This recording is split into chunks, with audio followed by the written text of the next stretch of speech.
السلام علیکم ورحمۃ اللہ وبرکاتہ ان الحمد للہ نحمده ونستعینه ونستغفره ونعوذ باللہ من شرور انفسنا ومن سیئات اعمالنا من يهده الله فلا مضل له ومن يضلله فلا هادي له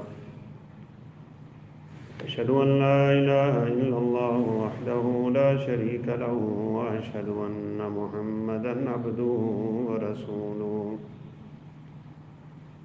أما بعد فإن أحسن الحديث كتاب الله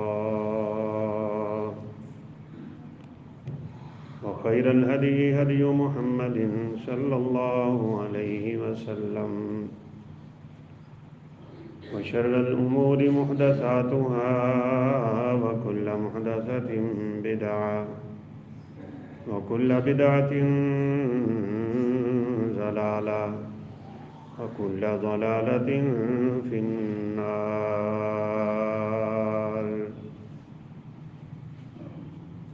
يا أيها الذين آمنوا اتقوا الله حق تقاته ولا تموتن إلا وأنتم مسلمون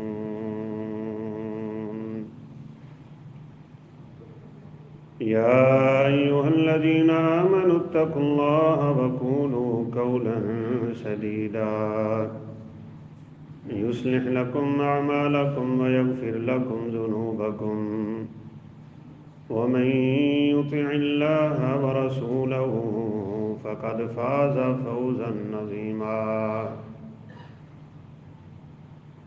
أعوذ بالله من الشيطان الرجيم بسم الله الرحمن الرحيم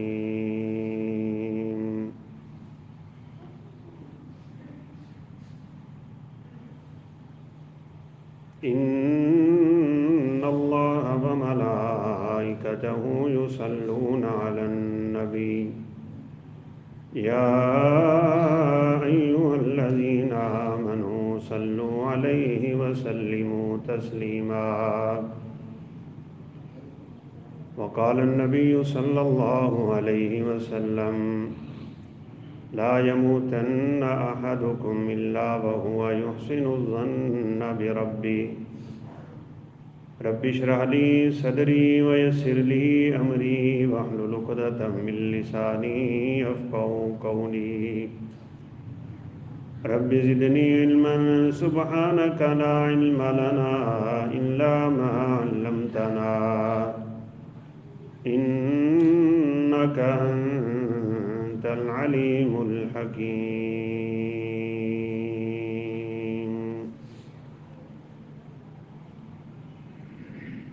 مختصر حمد و ثنا کے بعد جامعہ سلفیہ جو کہ ہمارا ایک بہت ہی معروف ادارہ ہے، ایک نونہال طالب علم قرآن مجید حفظ کیا، تجوید پڑھی، 8 سالہ درس نظامی کورس میں داخلہ لیا، اپنے اس تعلیمی مرحلے کا آخری پیپر اس نے دیا ہے، اور اسی دن ادارہ سے سند فراغت حاصل کی کہ شام کو اس کی روح پرواز کرنی۔ اس رب کی دھرتی پہ کیسے کیسے لوگ بستے ہیں، عین جوانی کے عالم میں، اور عین اس وقت کے جب شراب و کباب کے شباب چل رہے ہوتے ہیں، یہ نوجوان اللہ رب العزت کو کتنا محبوب ہوگا کہ 10 سے 12 سال کا عرصہ قرآن و سنت کی تعلیم میں لگتے لگاتے آخر کار اسی حالت میں اپنے رب کو جا ملا ہے۔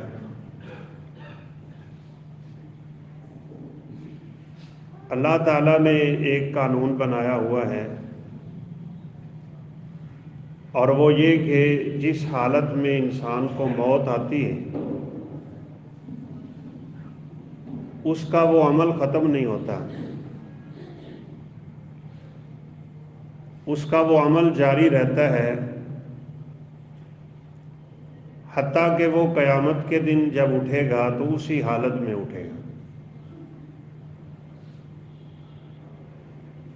بڑی مشہور حدیث ہے، رسول اللہ صلی اللہ علیہ وسلم کے ایک صحابی حج کر رہے ہیں، دوران حج اپنی سواری سے گرے،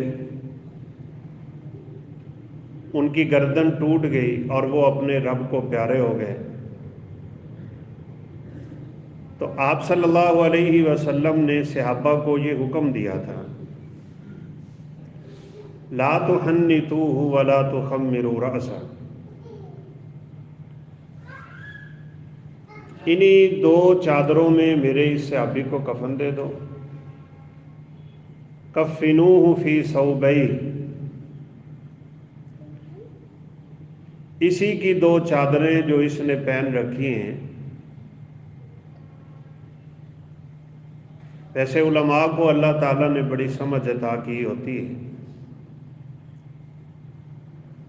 آپ نے یہ نہیں کہا کہ ان دو چادروں میں کفن دیں،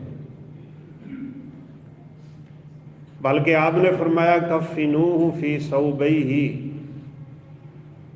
اس کو اس کی دو چادروں میں کفن دیں۔ اس میں حکمت کیا ہے، اس میں راز کیا ہے کہ انسان بالا آخر صرف دو چادروں کا مالک رہ جاتا ہے۔ زندگی میں بہت کچھ کمایا، بہت کچھ کیا، لیکن جب اس دنیا سے انسان جاتا ہے تو خالی ہاتھ جاتا ہے۔ اسی لیے کہا جاتا ہے کفن کی جیب نہیں ہوتی، اور نہ ہی اس دنیا کا ہم حقیر سا مال بھی اپنے ساتھ لے کے جا سکتے ہیں قبر میں۔ کسی عقل مند نے اپنے بیٹوں کو وصیت کی تھی کہ جب میں مر جاؤں تو میرے صندوق میں میرا ایک جوتا پڑا ہے، تم نے مجھے وہ جوتا پہنا کے قبر میں اتارنا ہے۔ بڑا لینڈ لارڈ آدمی تھا اور بڑے مال و متاع والا تھا۔ اب وفات کے بعد بچوں کو وصیت یاد آ گئی، انہوں نے جوتا نکالا تو ٹوٹا ہوا تھا۔ اب بچے اصرار کر رہے ہیں کہ ہم نے ابو کی آخری وصیت کو پورا کرنا ہے، اور مولانا صاحب کہہ رہے تھے کہ یہ جائز نہیں ہے کہ یہ دنیا کا مال لے کے قبر میں اترے، بس اس دنیا سے اس کو دو چادریں لے جانے کی اجازت۔ اور وہ بھی صحیح بات یہ ہے کہ کبھی کبھی کسی کا احسان ہم پہ چڑھ جاتا ہے، چادریں بھی کوئی خرید کے لاتا ہے ہمارے لیے۔ کچھ لوگ ایسے ہوتے ہیں جو زندگی میں اپنا کفن خرید لیتے ہیں، تو میرا خیال ہے یہ اچھا ہے، کوئی اس میں قباحت کی بات نہیں ہے، تاکہ ہم یہاں سے جائیں تو کسی کا ہم پہ احسان نہ ہو۔ ایک آپ صلی اللہ علیہ وسلم کی صحابیہ نے سردی کے موسم میں رسول اللہ صلی اللہ علیہ وسلم کے لیے ایک بڑی خوبصورت چادر بنائی تھی۔ آپ کے پاس چادر تھی بھی نہیں اور آپ کو ضرورت بھی تھی، آپ پہن کے نکلے ہیں تو ایک صحابی نے کہا چادر کس قدر خوبصورت ہے، آپ مجھے نہیں دے دیتے؟ تو یہ آقا علیہ الصلاۃ والسلام کی سیرت ہے کہ آپ نے زندگی بھر کبھی کسی سائل کو خالی نہیں لوٹایا، کچھ ہوتا تو دے دیتے، نہ ہوتا تو وعدہ کر لیں۔ آپ نے فوراً چادر اتاری اور صحابی کو دے دی۔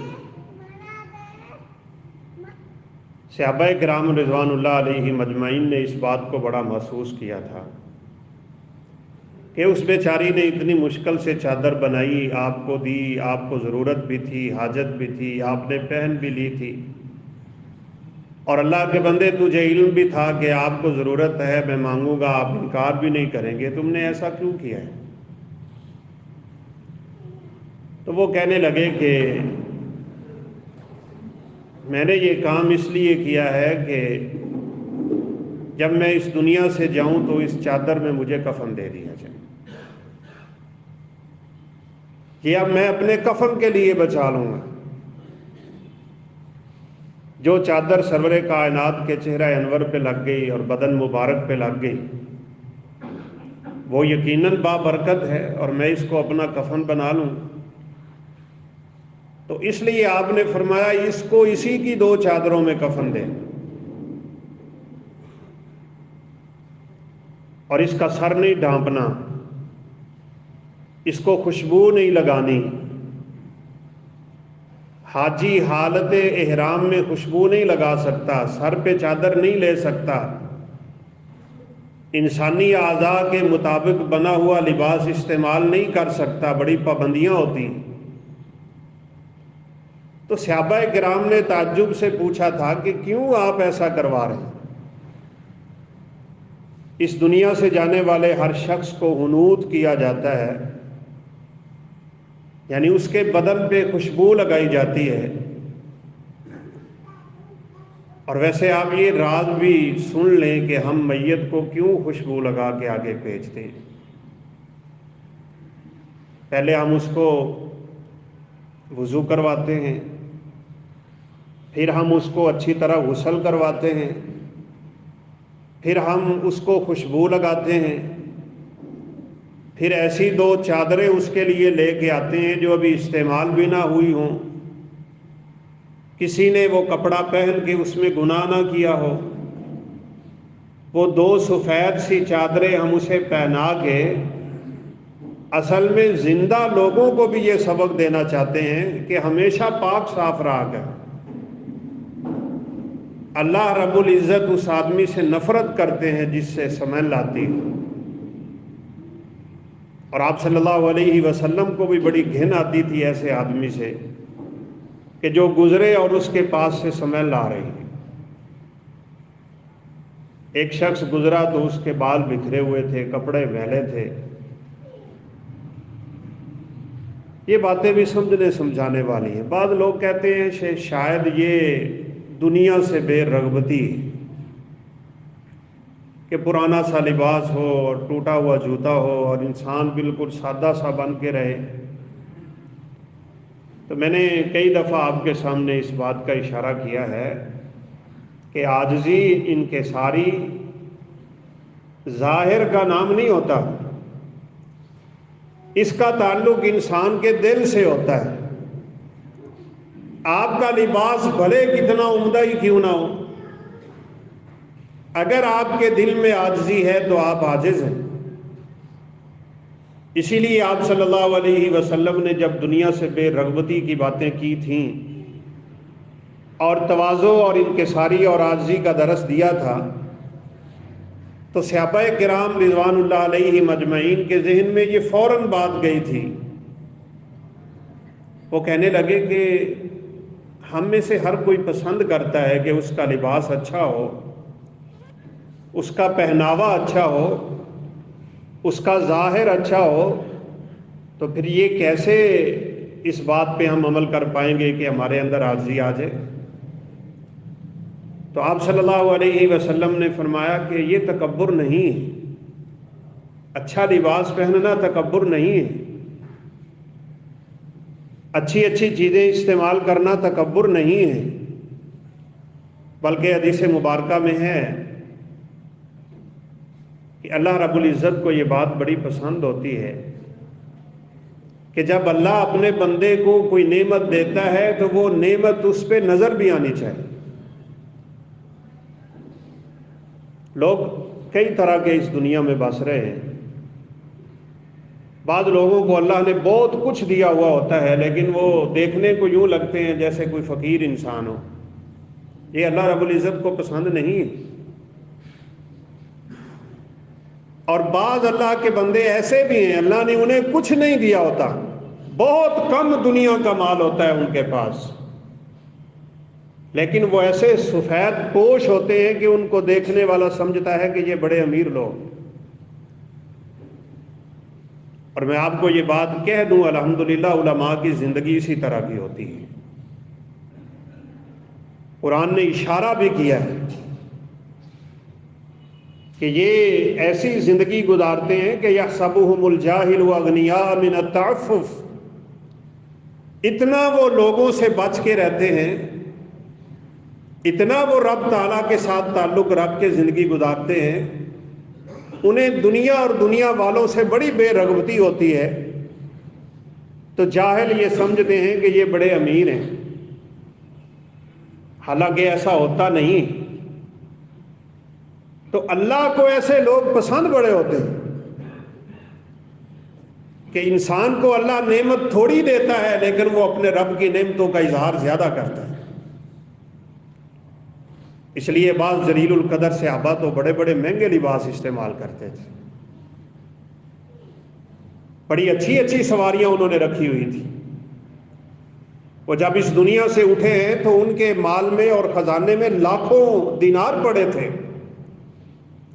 کہنے کا مطلب یہ ہے کہ اسلام افراط و تفریط سے بچ کے زندگی گزارنے کا نام، نہ فضول خرچی میں جاؤ، نہ اسراف میں جاؤ، نہ تبذیر کرو، ان المبذرین کانوا اخوان الشیاطین، لیکن اس کا یہ مطلب نہیں ہے کہ اللہ نے دیا ہوا ہو اور ہم زندگی یوں گزاریں جیسے فقیر گزار رہے ہوتے، ایسا نہیں ہونا چاہیے۔ بلکہ وَكَذَلِكَ جَعَلْنَاكُمْ أُمَّةً وَسَطًا، درمیانی زندگی انسان کی ہونی چاہیے۔ تو بہرحال آپ صلی اللہ علیہ وسلم نے اپنے اس صحابی کو انہی 2 چادروں میں اس لیے کفن دلا دیا تھا کہ آپ نے فرمایا فَإِنَّهُ يُبْعَثُ يَوْمَ الْقِيَامَةِ مُلَبِّيًا، حالت احرام میں خوشبو نہیں لگانی، حالت احرام میں کپڑا سر پہ نہیں کرنا، حالت احرام میں انسان کوئی سلا ہوا لباس یعنی جو بدن کے مطابق بنا ہوا وہ نہیں استعمال کر سکتا۔ تو فرمایا کہ یہ میرا صحابی دوران حج فوت ہوا ہے، اس کو اسی کی 2 چادروں میں یعنی انہی احرام کی 2 چادروں میں کفن دے دو، یہ قیامت کے دن اٹھے گا تو اس کی زبان پہ لبیک اللہم لبیک کا ترانہ ہو۔ یہ لبیک کہتے کہتے اس دنیا سے گیا ہے۔ بھائیو یہ بات کئی دفعہ کی جا چکی ہے، ہمارے زندگی کے معمولات جب ہم اس دنیا سے جاتے ہیں تو ہم پہ حاوی ہو جاتے ہیں، ہمارے سامنے آ جاتے ہیں، ہماری زبانوں پہ آ جاتے ہیں۔ کثرت سے ذکر کرنے والے لوگ اس دنیا سے جاتے ہیں تو رب کعبہ کی قسم ان کی زبان پہ ذکر ہوتا ہے۔ کثرت سے رب کے قرآن کی تلاوتیں کرنے والے جب اس دنیا سے اٹھتے ہیں تو ان کی زبان پہ تلاوت جاری ہو جاتی ہے، اور کثرت سے جھوٹ بولنے والا۔ میں آج ایک کتاب میں کئی واقعات پڑھتا رہا ہوں ڈاکٹروں کے، نرسوں کے، ہاسپٹلوں کے، کیونکہ وہاں موتیں بہت زیادہ ہوتی۔ تو ایک واقعہ ڈاکٹر صاحب نے لکھا ہے کہ ایک مریض کو نرس نے ٹیکہ لگایا تو حالت اس کی بالکل نزا کی سی تھی، قریب تھا کہ وہ اس دنیا سے اٹھے۔ اس نے آگے سے اسے گندی گالی دی، تو دوسرا جو ٹائم تھا اس کو دوائی دینے کا تو وہ نرس گئی نہیں، اس نے کسی اور کو بھیجا، اس نے انجیکشن لگایا تو اس سے بھی گندی گالی دی اور ساتھ ہی اس کی روح پرواز کر دی۔ ادھر سے اس نے گالی نکالی ہے اور ادھر سے اس کی روح اس دار فانی سے نکل گئی۔ پوچھنے والوں نے اس کے ورثاء سے پوچھا کہ یہ کیا کرتا تھا بدبخت؟ انہوں نے کہا یہ سارا دن گالیاں بکتا تھا، گالی اس کا تکیہ کلام بنی ہوئی ہے، جھوٹ لوگوں نے اپنا تکیہ کلام بنا رکھا ہے، اور طرح طرح کے مذاق اور اس طرح کی باتیں اپنی زبانوں پہ جاری کر رکھی ہوتی ہیں، تو یقینی بات یہ ہے کہ آخر کار خاتمہ اسی پہ ہو جاتا ہے۔ دعا کریں، اور دلی دعا ہے کہ ہم جب اس دنیا سے اٹھیں تو اللہ رب العزت ہماری زبانوں پہ کلمہ طیبہ جاری فرمائے۔ من کان آخر کلامہ لا الہ الا اللہ دخل الجنہ، جس کی آخری بات، آخری کلمہ، آخری کلام، آخری الفاظ اللہ رب العزت کی توحید کے اقرار کے جاری ہو گئے، فرمایا اللہ اسے اپنی جنتوں کا وارث بنا دیں۔ اچھا مزے کی بات یہ ہے کہ ہم میں سے چاہتا ہر کوئی ہے کہ میں جاؤں تو میری زبان پہ کلمہ ہو، تو پھر دنیا میں پڑھے نا بھائی، اتنا کلمہ پڑھیں، اتنا کلمہ پڑھیں۔ افضل الذکر لا الہ الا اللہ، اللہ کے پیغمبر کا فرمان ہے، ذکر بہت زیادہ ہیں، بہترین ذکر یہ ہے کہ تیری زبان پہ لا الہ الا اللہ کا ورد ہو۔ بس اس کو عادت بنا لیں اور انشاءاللہ دنیا سے جائیں گے تو کلمے کے علاوہ کچھ نہیں ہوگا زبان کو۔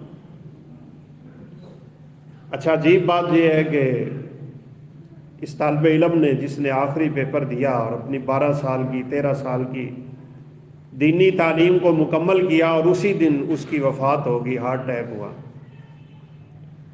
تو اس بچے کے استاد محترم ہے قاری نوید الحسن لکھوی صاحب رحمۃ اللہ علیہ، انہوں نے مضمون لکھا اس بچے کے بارے میں، اس کی صفات لکھی، اس کا تقوی، پرہیزگاری، اس کی زندگی، نمازیں، روزے، اور اس کی اللہ رب العزت سے جو لو لگی ہوئی ہے، اور خشیت و للہیت کی باتیں لکھی۔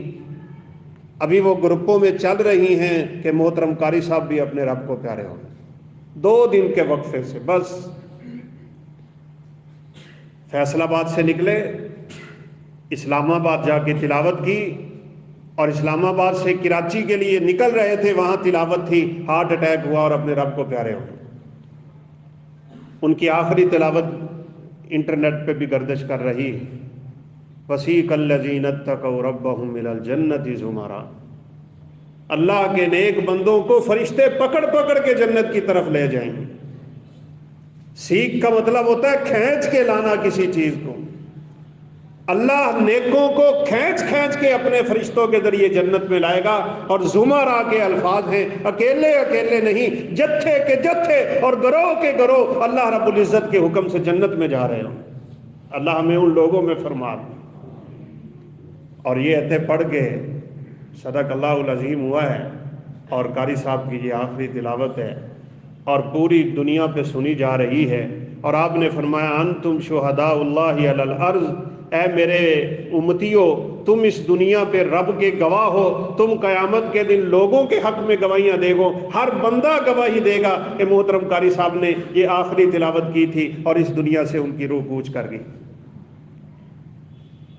اچھا ان کے جنازے میں ہم شریک ہوئے، اللہ اکبر، فیصل آباد کی تاریخ کا سب سے بڑا جنازہ، سب سے بڑا جنازہ۔ اور یہ لوگ کیسے خوش نصیب ہیں کہ جن کے جنازوں کے ساتھ علماء ہوتے ہیں، صلحاء ہوتے ہیں، اولیاء ہوتے ہیں، اللہ کے نیک بندے ہوتے ہیں۔ من شہد فی جنازتہ 40 رجلا لا یشرکون باللہ شیئا الا شفعوا فیہ، میرے پیغمبر نے فرمایا جس کے جنازے کے ساتھ 40 ایسے آدمی مل گئے جنہوں نے کبھی رب کے ساتھ شرک نہیں کیا تھا، اللہ اس کے حق میں ان کی دعاؤں کو قبول کر لیا کرتا ہے۔ محترم حافظ مسعود عالم صاحب حافظہ اللہ تعالیٰ فرمانے لگے کہ قاری صاحب آپ اس دنیا سے اٹھ گئے، لیکن لگتا یہ ہے کہ یہ آخری آیتیں آپ اپنے لیے ہی تلاوت کر کے چلے گئے، آپ کو اللہ ہانک کے جنت کی طرف لے جائے گا، گویا کہ آپ نے ہمیں یہ پیغام دے دیا کہ اللہ کے نیک بندوں کو قیامت کے دن رب نے اپنی جنتیں عطا کر دی۔ بھائیو ہم میں سے ہر شخص نے اٹھنا، آج نہیں تو کل، کل نہیں تو پرسوں، شام نہیں تو ایک طالب علم سویا ہے رات کو دوستوں کے ساتھ صحیح باتیں کر کے، اور یہ بڑی اچھی زندگی ہے۔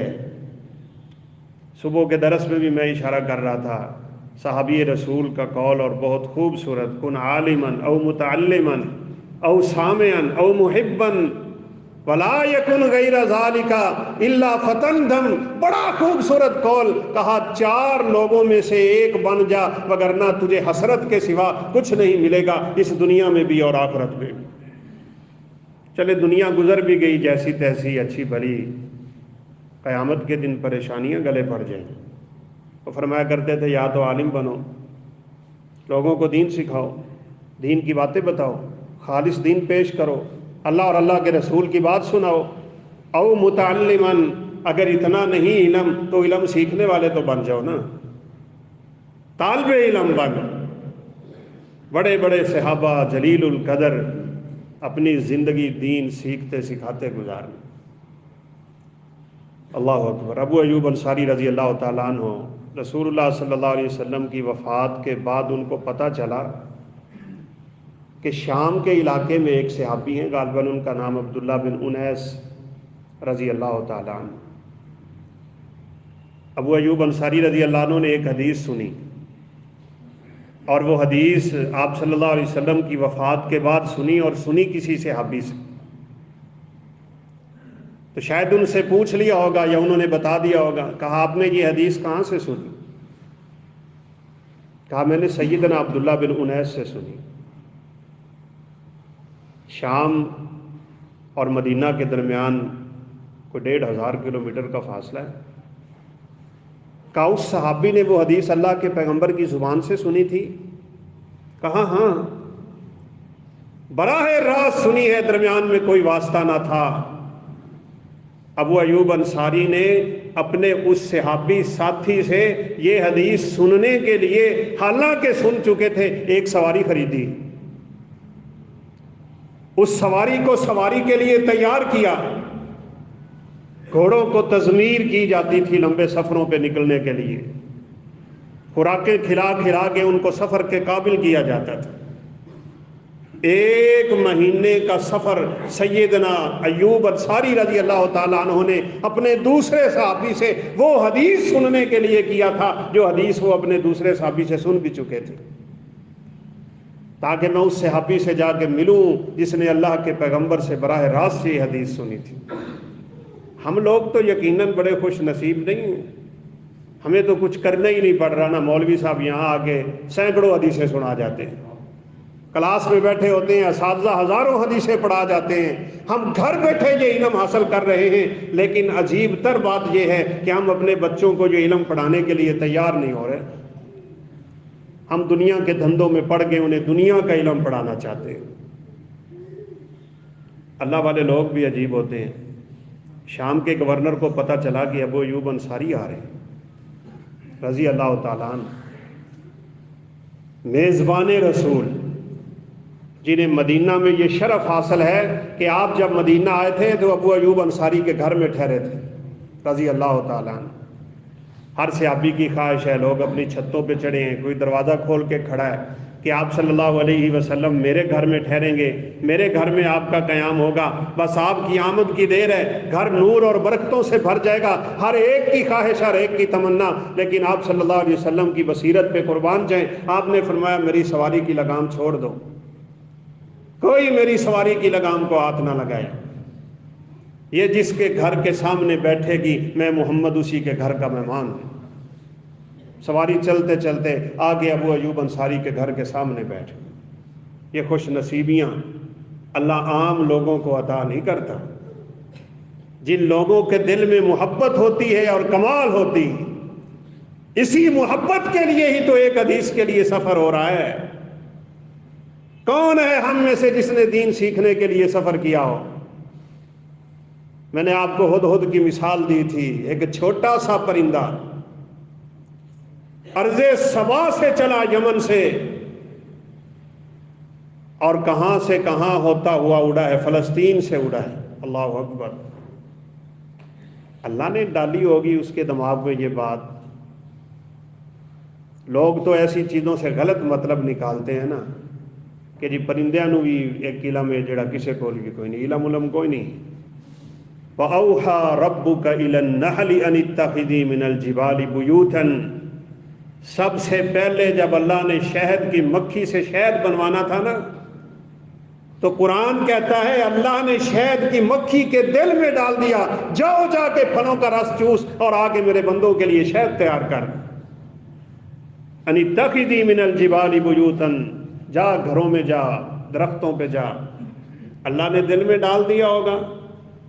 اب یہ ہدہد اڑا ہے فلسطین کے علاقہ سے اور یمن کی پٹی پہ آیا، اتنا ہی سفر بنتا ہے، 1500 کلومیٹر کا یہ سفر ہے، اور یہاں ایک منظر دیکھ کے فوراً ہی واپسی کا سفر شروع کر دیا۔ اڑان کیسی بھری ہوگی اس اللہ کے پرندے نے۔ آنے جانے کا 3000 کلومیٹر کا سفر ہے۔ اب ادھر سے سیدنا سلیمان علیہ السلام نے حاضری لگائی تو ہدہد نہیں ہے۔ بڑی بادشاہت تھی ان کی، اتنے پرندوں میں، چرندوں میں، حیوانوں میں، انسانوں میں، کیڑوں میں، مکوڑوں میں، حشرات الارض میں کیسے پہچان لیا ہوگا سلیمان علیہ السلام نے کہ ایک ہدہد نہیں ہے؟ اللہ نے بادشاہی دی ہوئی، کہا مجھے ہدہد نظر نہیں آ رہا، کہیں چھپا بیٹھا ہے کہ غائب ہے، ام کان من الغائبین لأعذبنہ عذابا شدیدا او لأذبحنہ او لیاتینی بسلطان مبین۔ جب آئے گا تو پتہ چلے گا کہ میری اجازت کے بغیر میری سلطنت سے نکلا کیسے ہے، سخت سے سخت سزا دوں گا، اور یا پھر اس کی گردن پہ چھری چلا کے اسے ذبح کروں گا۔ اس لیے کہتے ہیں ذمہ دار ہو تو ذرا تگڑا ہو، ذمہ دار ہو گئی منتیں کرتے پھرتے ہوتے ہیں۔ سمجھ گئے ہیں آپ اشارے؟ ادھر سے ہدہد آ گیا، اس کے ساتھیوں کا کلیجہ رک گیا تھا اور انہوں نے دل تھام لیے ہوں گے کہ ابھی ذبح ہو جائے گا یہ ہمارا ذہین ترین ساتھی۔ اس نے ہوا میں پر مارتے مارتے سیدنا سلیمان علیہ السلام سے ایک بات کر دی، کہا جئتک من سبأ بنبأ یقین، سلیمان میں یمن سے آیا ہوں، سبا کے علاقہ سے، ایسی پکی خبریں لے کے آیا ہوں کہ سلیمان تجھے بھی اس خبر کا پتہ نہیں ہے۔ ہم کہا کرتے ہیں اپنے عقیدے سیدھے کر لو، پرندہ بھی یہ عقیدہ رکھتا ہے کہ نبی سلیمان کو غیب کا علم نہیں۔ یہاں تو کہتے ہیں جی ساڈے پیراں دیاں بلیاں بھی جان دیاں نے غیب کی ہوتا ہے۔ کہا کہ میرے پاس وہ خبر ہے، احطت بما لم تحط به، وہ خبر لے کے آیا ہوں جس کا تجھے پتہ ہی نہیں۔ سلیمان علیہ السلام نے فرمایا کیا خبر ہے تیرے پاس؟ کہا دو بڑی عجیب خبریں لے کے آیا ہوں۔ انی وجدت امرأۃ تملکها، عجیب ترین خبر یہ ہے کہ یمن میں ایک عورت لوگوں کی حکمران بنی بیٹھی ہے۔ وہ نکے جے سیر والا پرندہ ساڈے نالوں چنگا ہے، تسی عورتوں نوں ووٹ پاندے ہو، ایک عورت حکمرانی کر رہی ہے۔ پرندے کو اس پہ تعجب ہو رہا ہے، آج چنگے بھلے عقل والوں کو نہیں ہوتا، بڑھ بڑھ کے عورتوں کو ووٹ دیے جا رہے ہوتے ہیں اور انہیں کرسیاں دی جا رہی ہیں۔ مولانا بھی بچے کھڑے نے تو دوسرے بھی بچے کھڑے ہیں، ہم دنیا کے دھندے میں دوسروں کے کیا روکے، مولوی بھی بیٹھ۔ پرندے کو برداشت نہیں ہو رہا کہ عورت حکمرانی کیوں کر رہی ہے، اور فرمایا دوسری خبر اس سے بھیانک ہے، اور وہ یہ کہ وجدتها وقومها يسجدون للشمس من دون اللہ، وہ عورت حکمران ہو کے، عقل مند ہو کے، اتنی سیانی ہو کے، اتنی وہ غلبے والی ہو کے، اتنی طاقت والی ہو کے، اتنی فوجوں والی ہو کے، کس قدر بہادر عورت ہے وہ کہ پوری فوج پہ حکمرانی بھی اسی کی ہے، لیکن اس کے باوجود وہ بھی اور اس کی پوری رعایا بھی اللہ کو چھوڑ کے سورج کو سجدے کر رہی ہے۔ پرندہ برداشت نہیں کرتا کہ اللہ کو چھوڑ کے کسی کو سجدہ کیا جائے۔ لیکن میں اشارہ یہ کرنا چاہتا ہوں، سلیمان علیہ السلام نے فرمایا ایسے نہیں، اب میری تحقیق ہوگی، اور ہم تو اپنے بھائیوں کو، اپنے ساتھیوں کو، اپنے بزرگوں کو، اپنے بیٹوں کو، بیٹیوں کو، سب کو علل اعلان کہتے ہیں، کھلے عام کہتے ہیں، ڈنکے کی چوٹ کہتے ہیں، صرف سن کے بات نہ مانا کرو، مولوی سے پوچھ تو نے یہ بات بیان کی تھی، اس کی دلیل کدھر؟ اور یہ بات پہلے سن لیں، ذرا آپ دلیل مانگیں گے تو آپ پکے وابی ہیں، گستاخ ہو گئے ہو، تم مولویوں سے دلیلیں مانگتے ہو۔ مولوی تو یہ چاہتا ہے کہ لوگ بس میرے پیچھے آنکھیں بند کر کے لگے رہیں تاکہ میرے پیٹ کا دھندا خراب نہ ہو جائے۔ ہم آپ کو علل اعلان کہتے ہیں، میں یہاں جو چیز بیان کروں آپ مجھے کہیں، میں آپ کو انشاءاللہ دلیل دوں۔ سلیمان علیہ السلام نے فرمایا اب تجھے دلیل دینا ہوگی۔ اپنے اس دعوے پہ دلیل پیش کر ایک چھوٹا سا خط لکھا بس، انہو من سلیمان و انہو بسم اللہ الرحمن الرحیم، اللہ تعالی علی واتونی مسلمین، اس کے علاوہ اور کچھ نہیں تھا۔ بسم اللہ لکھی اور نیچے کہا مسلمان ہو جاؤ اور اللہ کے فرما بردار بن جاؤ، اسی میں تمہاری خیر ہے۔ اب کہا ہدہد کو جاؤ ذرا یہ میرا خط واپس لے جاؤ۔ اچھا وہ بیچارہ 3000 کلومیٹر تو پہلے اڑ کے آیا بیٹھا ہے، اب اس کو مزید 3000 کلومیٹر کی پرواز بھرنی ہے۔ ہدہد واپس اڑا، فوج ہے، پہرے دار ہیں، کوئی پنجابی میں کہتے ہیں چڑی نہیں پھڑک دی دی اجازت تو بغیر، یہ جیسے امریکہ کا حال تھا نا، بالخصوص ایئرپورٹوں کا، اتنی سختی کہ لوگوں کے تو تم کپڑے اتار کے تلاشی لیتے ہو، اور تمہارے ورلڈ ٹریڈ سینٹر میں آ کے جہاز لا کے تمہیں پتہ ہی نہیں چلا۔ دنیا کی آنکھوں میں دھول کیسے جھونکتے ہو تم؟ اب سیکورٹی ساری لگی ہوئی ہے، لیکن دیکھ کے حیران رہ گئی کہ اس کے عرش پہ، یعنی اس کے محل میں، اس کی سریر پہ، اس کے تخت پہ ایک خط آیا پڑا ہے۔ نظر اٹھا کے دیکھا ہوگا تو ہدہد اوپر بیٹھا ہے۔ اور یہ بھی تو ایک عجیب بات ہے نا کہ ہدہد، پہلے تو لوگ کبوتروں کو دیتے تھے نا خط بھی جا لے کے جا، یہ ہدہد کیسے آیا؟ عقل مند لوگوں کی یہی علامت ہوتی ہے کہ ان میں ضد نہیں ہوتی، یہ بات یاد کیجئے گا۔ بعض ہوتے بیچارے عقل مند ہیں پر اپنی ضد پہ اڑے رہتے ہیں چاہے ان کے پاس دلیل ہو نہ ہو۔ بلکہ ہمیں ویسے بعض دفعہ تعجب ہوتا ہے، کچھ لوگ ہم سے بات پوچھتے ہیں نا دین کی تو آگے سے بحث و تکرار شروع کر دیتے ہیں، حالانکہ ان کے پاس دین کا الف با بھی نہیں ہوتا، بس ایک عادت بنی ہوئی۔ یہ عورت اتنی عقل مند تھی کہ ہدہد کے آنے کی وجہ سے سمجھ گئی تھی یہ خط جس بادشاہ کی طرف سے آیا ہے وہ کوئی معمولی بادشاہ نہیں۔ اب آپ بتائیں مجھے، ہدہد نے اللہ کی توحید کی خاطر، اللہ کے پیغمبر کے پیغام پہنچانے کی خاطر 6000 کلومیٹر کا سفر کیا ہے۔ آپ نے اور میں نے اللہ کی توحید کے لیے کتنا سفر کیا ہوا ہے؟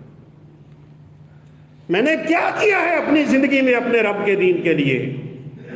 میں نے کیا پیش کیا ہے اپنے رب کو جو قیامت کے دن دکھا سکوں گا؟ کون سے اعمال ہیں جو قیامت کے دن سوال و جواب کے وقت اٹھا کے میں اپنے رب کے سامنے پیش کر سکوں گا؟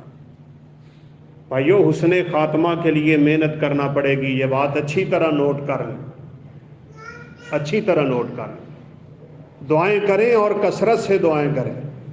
اللہم انی اسألک حسن الخاتمہ، عربی نہیں آتی اردو میں کر لیں، اردو نہیں آتی پنجابی میں کر لیں، ساری زبانوں کا مالک جانتا ہے آپ رب سے کیا مانگنا چاہتے ہیں۔ دعا کیا کریں کہ یا اللہ میں اس دنیا سے اٹھوں تو ایسا خاتمہ نصیب فرما کہ اللہ رب العزت مجھے قیامت کے دن اپنی جنتوں کا مالک بنا دے۔ حسن خاتمہ کی دعا کیا کریں۔ میں نے آپ کو بات سنائی تھی اور ایسے موقع پہ ہم ضرور اس بات کو رپیٹ کیا کرتے ہیں، وَذَكِّرْ فَإِنَّ الذِّكْرَىٰ تَنفَعُ الْمُؤْمِنِينَ۔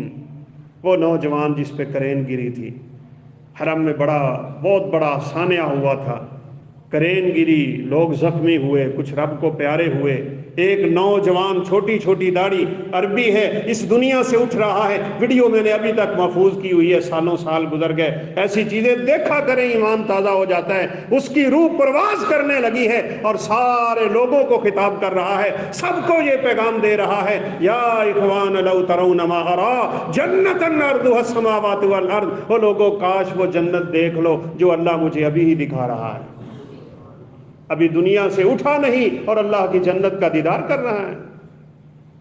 اور وہ تو پرانی بات ہے، یقین مانے ہمارا ایک جاننے والا بچہ، بہت نیک، بہت صالح، حافظ قرآن، بیمار ہوا، ڈاکٹر نے آپریشن کیا اور شاید آپریشن کامیاب نہ ہو سکا، بالا آخر بالکل وینٹیلیٹر کی کیفیت پہ آ گیا، تو ملنے گئے تو اللہ اکبر، کیا کیا لوگ اٹھے ہیں اس دنیا سے۔ اس سے ملاقات کرنے لگے تو اس نے کہا کہ اب آپ میرے ساتھ ملاقاتیں ختم کر دیں۔ وہ سامنے سفید کپڑوں والا بڑا خوبصورت سا میری روح لینے کے لیے آیا بیٹھا ہے۔ وہ بھائیوں پیشاب نکل جاتا ہے فرشتے کو دیکھ کے، پاخانے نکل جاتے ہیں فرشتوں کو دیکھ کے، وضو ٹوٹ جاتا ہے فرشتوں کو دیکھ کے، حواس باختہ ہو جاتے ہیں فرشتوں کو دیکھ کے۔ ہم جب دنیا سے اٹھیں گے تو حالتیں دو ہی ہیں، یا جہنم کے فرشتے آئیں گے یا پھر جنت کے فرشتے آئیں گے، اور تیسری حالت نہیں ہے، کوئی تیسری حالت نہیں ہے۔ فریق فی الجنت و فریق فی السعیر، رب نے شروع سے دو گروہ بنائے ہیں، آخر تک دو گروہ چلیں گے، ایک حق والے، ایک باطل والے، ایک دنیا والے، ایک آخرت والے، ایک چاہنے والے، ایک نفرت والے، ایک اسلام والے، ایک کفر والے۔ یہ باطل اور حق کے مار کے چلتے رہیں گے، حتیٰ کہ دو ہی گروہ قیامت کے دن ہوں گے، ایک گروہ کو اللہ جنت عطا کرے گا اور دوسرے رب کے جہنم کا ایندھن بن چکے ہوں گے۔ اس لیے اس حسن خاتمہ کے لیے بڑی محنت کرنا پڑتی ہے، اور ہم محنت نہیں کر رہے ہیں۔ میں بار بار آپ بھائیوں کو یہ پیغام دے رہا ہوں، ہم دنیا میں جو بول رہے ہیں، ہم دنیا میں جو سوچ رہے ہیں، ہم دنیا میں جو کر رہے ہیں، یہ ہماری موت ہے، اسی پہ ہماری موت ہے۔ یہ مت سمجھے کہ اللہ خیر کرے گا اور جب اٹھوں گا تو زبان پہ کلمہ آ جائے گا۔ تیری زبان پہ جھوٹ تھا تو کلمہ کیسے آ جائے گا؟ کسی کی زبان پہ گالی چلتی ہے تو کلمہ کیسے آ جائے؟ کسی کا دماغ دنیا کی محبتوں سے بھرا ہوا ہے تو وہ اللہ کی محبت سے کیسے آئے گا؟ ایک ہی حل ہے، ایک ہی حل ہے، بدلیں، آپ اپنے آپ کو بدلیں، میں اپنے آپ کو بدلوں۔ ہم نکال دیں وہ چیزیں جو ہمیں اپنے رب سے دور کر رہی ہیں اور دنیا کی محبت میں گرفتار کرتی چلی جا رہی ہیں۔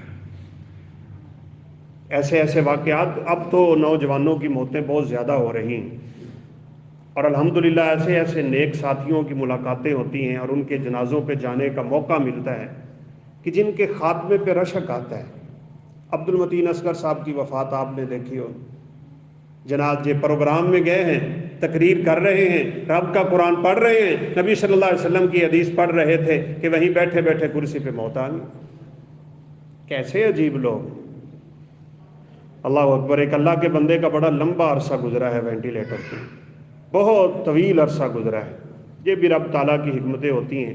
مجھے ایک بھائی نے سوال بھی کیا ہے، اور یہ ہمیں پتہ بھی ہونا چاہیے کہ حسن خاتمہ کا یہ مطلب نہیں ہے صرف یہ مطلب کہ میری سجدے میں موت آ جائے، میری نماز میں موت آ جائے، میں اٹھوں تو میری زبان پہ کلمہ آ جائے، یا پھر یہ ہے کہ میدان جہاد میں موت آ جائے۔ ٹھیک ہے، یہ حسن خاتمہ ہے، لیکن اصل حسن خاتمہ یہ ہے کہ جب میری موت آئے تو اللہ رب العزت کے دین پہ آنی چاہیے۔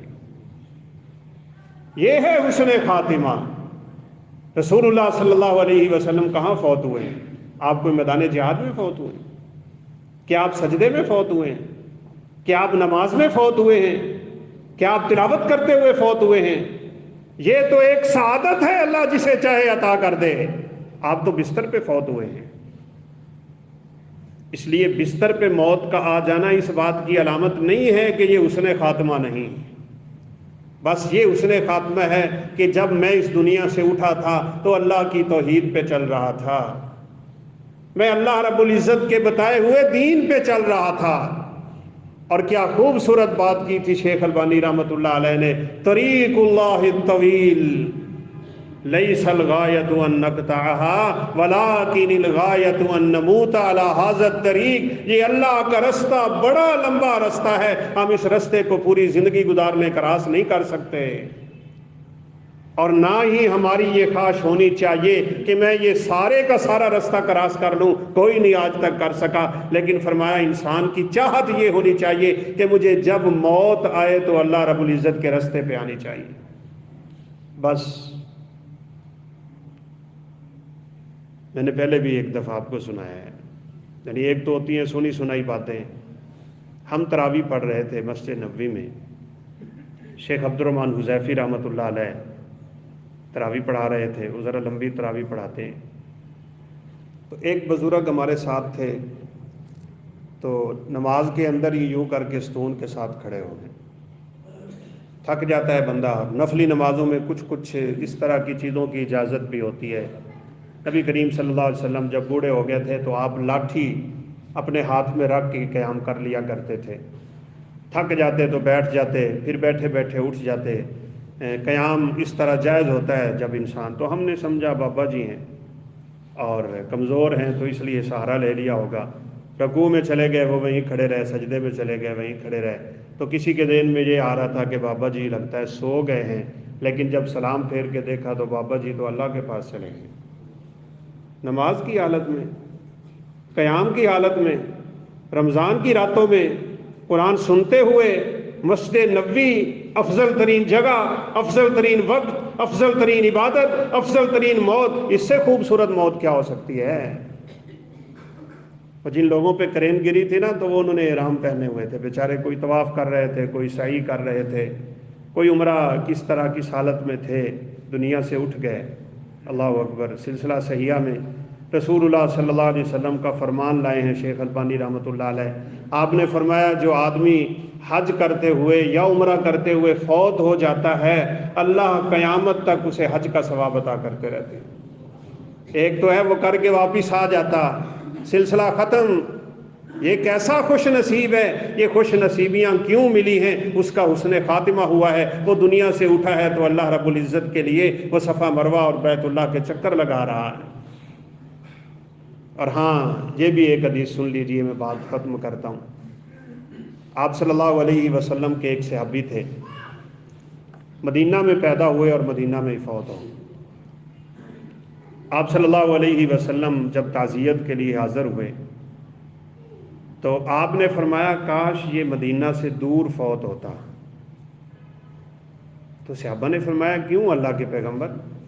لوگوں کی تو یہ خواہش ہوتی ہے کہ وہ گھر میں فوت ہوں، بلکہ ہمارے ہاں تو یہ بڑا عجیب سا ماحول بنا ہوا ہے کہ ہمارا کوئی باہر فوت ہو جائے تو ہم پوری کوشش کر کے اور بڑا پیسہ ضائع کر کے اسے واپس لے کے آتے ہیں۔ اچھا اس بات کی آج تک سمجھ نہیں آئی، سیدھی سی بات ہے، اسے واپس لانے کا مقصد کیا ہے؟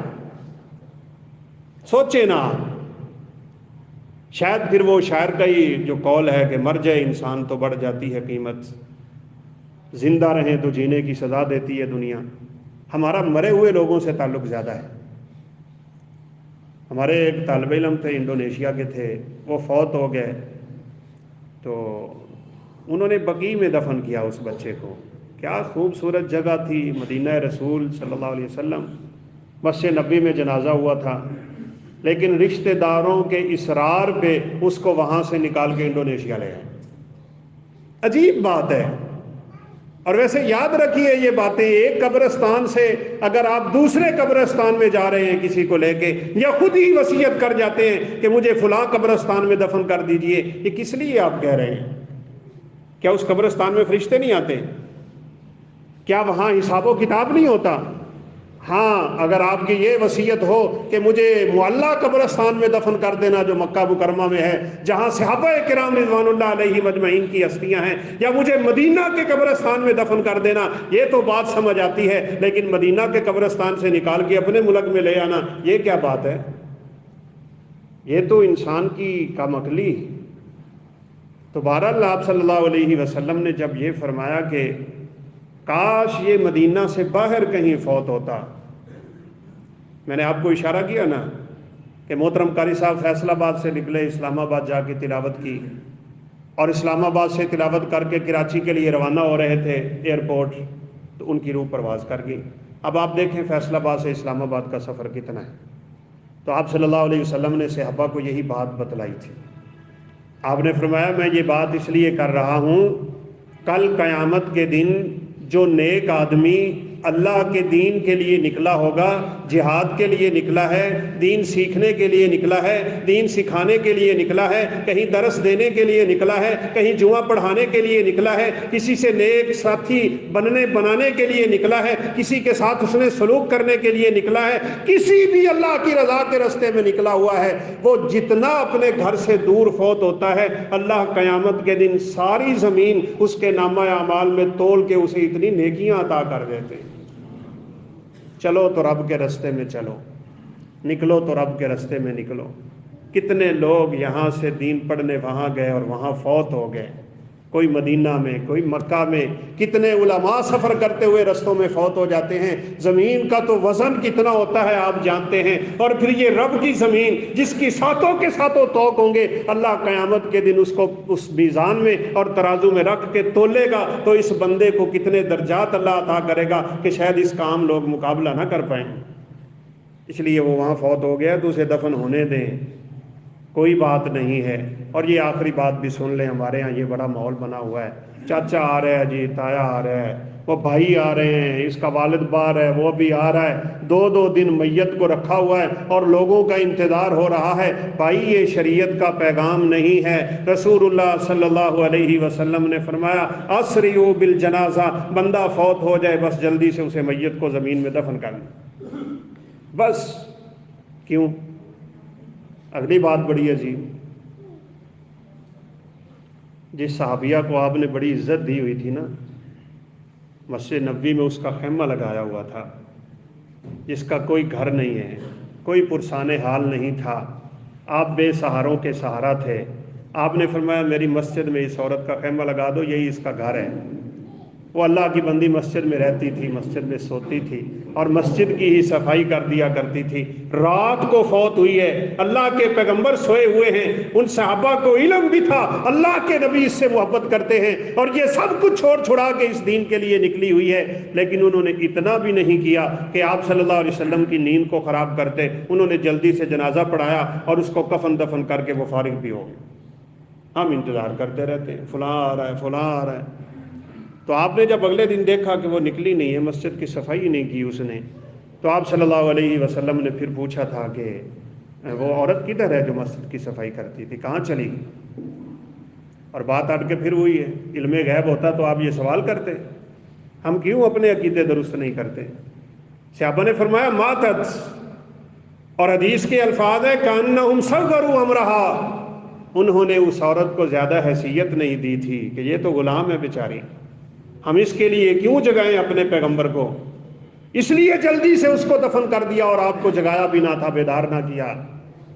آپ صلی اللہ علیہ وسلم نے فرمایا افلا اذنتمونی، اے اللہ کے بندو مجھے کیوں نہیں بتایا کہ وہ اللہ کی بندی فوت ہو گئی ہے؟ دلونی علی قبرہا، آؤ میرے ساتھ مجھے بتاؤ اس کی قبر کدھر ہے۔ پھر ہم یہی کہتے ہیں اپنے اعمال درست کرو، اپنا دین درست کرو، اپنے احکام سیکھو اور مسائل سیکھو۔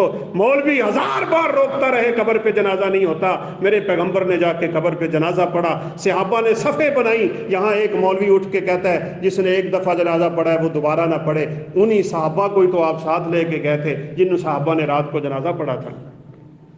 آپ نے جا کے صف بنا دی، اور صف بنا کے اس اللہ کی بندی کا قبر پہ میرے پیغمبر نے دوبارہ جنازہ پڑھا کے پتہ کیا کہا تھا؟ اللہ اکبر۔ آپ صلی اللہ علیہ وسلم نے فرمایا ان اللہ ینورھا لھا فی قبری فی صلاتی، میرے اس جنازے اور میری دعا کی وجہ سے اللہ نے اس کی قبر کو نور سے منور کر دیا ہوا۔ اللہ ہمیں حسن خاتمہ دے دے، ہم بھی اس دنیا سے اٹھیں تو یوں اٹھیں کہ اللہ رب العزت ہم پہ راضی ہو جائے۔ اس لیے لیٹ فیٹ نہ کیا کریں، بس جنازہ لیں، قبر میں دفنائیں۔ آپ صلی اللہ علیہ وسلم نے فرمایا کیوں اس کو لیٹ نہ کرو، ان تک صالحہ فخیر تقدمونہا الیہ، اگر نیک ہے تو اللہ رب العزت کی جنت کی نعمتیں اس کا انتظار کر رہی ہیں، کیوں روک کے بیٹھے ہو اس کو دنیا میں؟ اور اگلا کلمہ بڑا سخت ہے، فَإِن تَكُوا سِوَا ذَلِكَ فَشَرٌ تَدَعُونَهُ عَنْ رِقَابِكُمْ، کیا عجیب بات ہے، کیا عجیب بات ہے۔ فرمایا اگر وہ نیک نہیں ہے اسے جلدی اپنے کندھوں سے اتار دو، کہیں ایسا نہ ہو۔ علماء اس حدیث کی شرح میں لکھتے ہیں آپ نے پہلے کے بارے میں یہ کہہ دیا کہ اگر وہ نیک ہے تو اللہ کی نعمتیں انتظار کر رہی ہیں، یہ نہیں کہا اگر برا ہے تو اللہ کا عذاب اس کا انتظار کر رہا ہے، بلکہ آپ نے فرمایا اگر برا ہے جلدی اس کو اپنے کندھوں سے اتار دو۔ اشارہ یہ ہے کہیں ایسا نہ ہو کہ اس پہ جو اللہ کا عذاب آنا ہے وہ عذاب کہیں تمہیں بھی گھیر نہ لے۔ بھائیو ہم یہاں یہ بات سمجھایا کرتے ہیں، گندا بندہ برا آدمی مرا ہوا شریعت کو برداشت نہیں ہے، ہم گندے دوست دنیا میں بنا لیتے ہیں۔ اور پھر اخلاق اور سب کچھ تباہ کر کے نعوذ باللہ اپنی زندگی ہی دوسری لائن پہ لگا لیتے ہیں۔ اس لیے بھائیوں، وقت ہے ہم محنت کریں۔ ہمیں موت کیسے آنی چاہیے؟ بس ایک غم میرے اور آپ کے دل پہ چھا جانا چاہیے، مجھے موت کیسی آنی چاہیے، میں کیسی موت چاہتا ہوں۔ اس لیے علماء کہتے ہیں اگر تم اپنی مرضی کی موت چاہتے ہو تو رب کی مرضی کی زندگی گزارنا شروع کریں، بس موت تمہاری مرضی کی آ جائے گی۔ وہ ایک اللہ کے بندے رونے لگے، وفات قریب تھی تو گھر والے دوڑ کے آئے، کہا آپ اتنے نیک ہو کہ موت سے ڈر کے رو رہے ہیں؟ کہا نہیں، اللہ کی قسم مجھے موت کا ڈر نہیں، میں اس لیے نہیں رو رہا، میں نے تو اپنی موت کی اس مرحلے کی تیاری کے لیے بچپن سے لے کے اب تک اس گھر میں 4000 دفعہ قرآن پڑھا ہوا ہے۔ سوچیں مجھے قرآن مکمل کیے ہوئے کتنا عرصہ ہو گیا، آپ کو کتنا عرصہ ہو گیا۔ شاید پچھلے رمضان کی بات ہو، اور وہ بھی خوش نصیبوں کے لیے 4000 قرآن، فرمایا اس گھر کے کونے میں اسی لیے میں نے پڑھے تھے کہ مجھے جب موت آئے گی تو میری زبان پہ اللہ اپنا کلام جاری کر دے گا۔ تو لہٰذا بھائیوں، گزارش، جو کچھ زندگی میں بولتے پھرتے ہو مرتے وقت یہی، جو کچھ سوچتے پھرتے ہو مرتے وقت یہی، جو کچھ ہم کرتے پھرتے ہیں مرتے وقت یہی ہے۔ اس لیے ہم اپنے اعمال کی اصلاح کریں، اللہ ہماری آخرت کی اصلاح کر دے گا۔ اللہ رب العزت سے دعا ہے اللہ ہمیں نیک موت نصیب فرما دے، سعادت کی زندگی اور شہادت کی موت دے، اور اللہ ہمیں نبیوں، صدیقوں، شہیدوں